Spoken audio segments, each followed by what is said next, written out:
Hello hello, कैसे हैं आप लोग। और आज हम एनसीईआरटी के चैप्टर को डील करेंगे जिसका नाम है पॉलीगॉन। तो आइए समझते हैं पॉलीगॉन क्या होता है और इससे संबंधित एग्ज़ाम में क्या क्या क्वेश्चन पूछे जाते हैं। तो चलिए सबसे पहले हम समझने की कोशिश करते हैं कि पॉलीगॉन क्या होता है।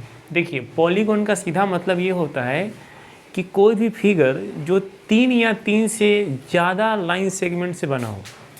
जैसे कि हम एक ये लेते हैं, पहली बात बताइए तो फिगर ही नहीं है, क्योंकि क्लोज नहीं है तो फिगर नहीं है। एक और लेते हैं, ये क्या ये पॉलीगॉन है? ये पॉलीगॉन है। क्यों पॉलीगॉन है? क्योंकि इसमें 1 2 3 साइड है और तीनों क्लोज है।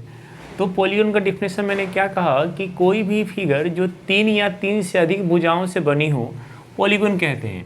ये आपका पॉलीगॉन है। फिर एक यदि बात करते हैं क्वाड्रिलेटरल, वो भी क्या है? वो भी पॉलीगॉन है, क्योंकि इसमें 1 2 3 4 लाइन सेगमेंट है या फिर 3 लाइन सेगमेंट है।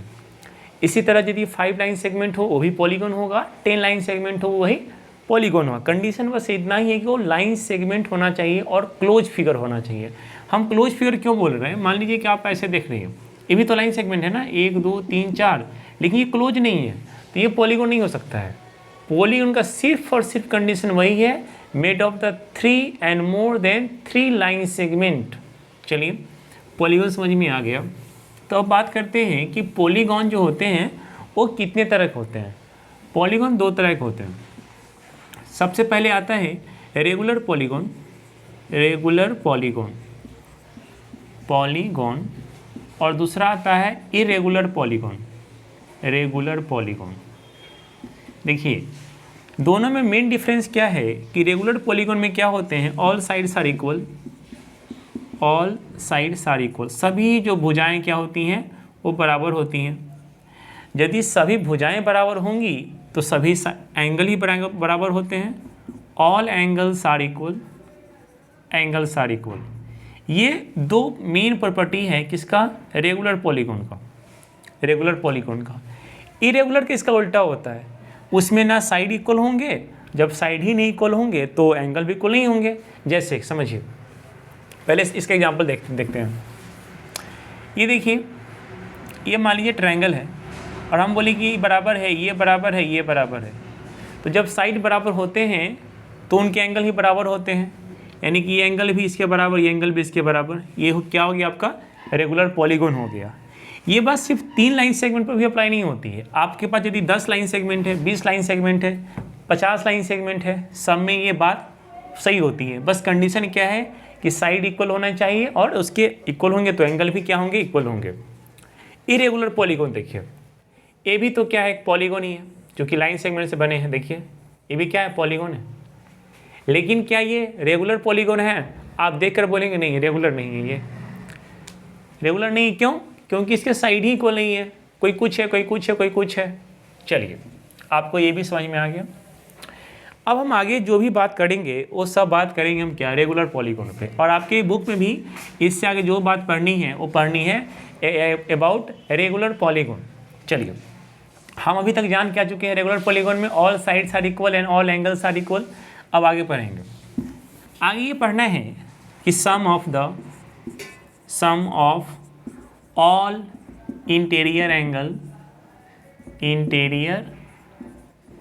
Angle of a regular polygon, regular polygon. ये क्वेश्चन है कि जो sum of the all regular polygon होते हैं वो क्या होते हैं। यानी कि पॉलीगॉन है तो रेगुलर होंगे, तो उनके सभी जो एंगल होंगे, sum of the all interior angle, क्योंकि एंगल तो बहुत बनेंगे। जैसे कि मानिए ये आपको दिया पॉलीगॉन है, ये भी पॉलीगॉन है, मानिए सब इक्वल है। तो इक्वल है तो हमको ये पता करना है कि सबके मिला कितना एंगल बनेगा।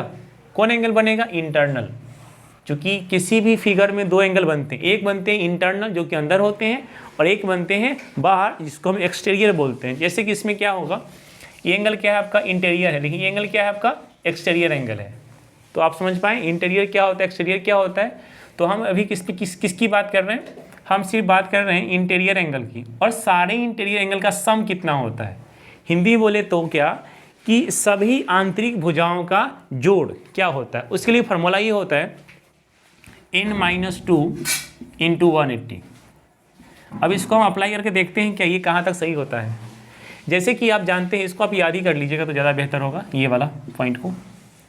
n-2 इंटू 180 समझते हैं कैसे।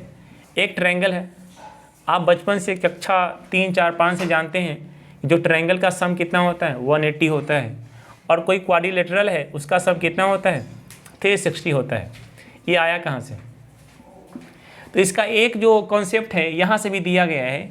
यदि n क्या है आपका नंबर ऑफ साइड, 1 2 3 कितना है आपका 3 - 2 करेंगे और मल्टीप्लाई कितना करेंगे आप 180 करेंगे, कितना आ जाएगा 1 इंटू 180 इक्वल टू कितना आ जाएगा 180 आ जाएगा। यानी कि ट्रायंगल का सम कितने आ गए 180 आ गए। जब उसी तरह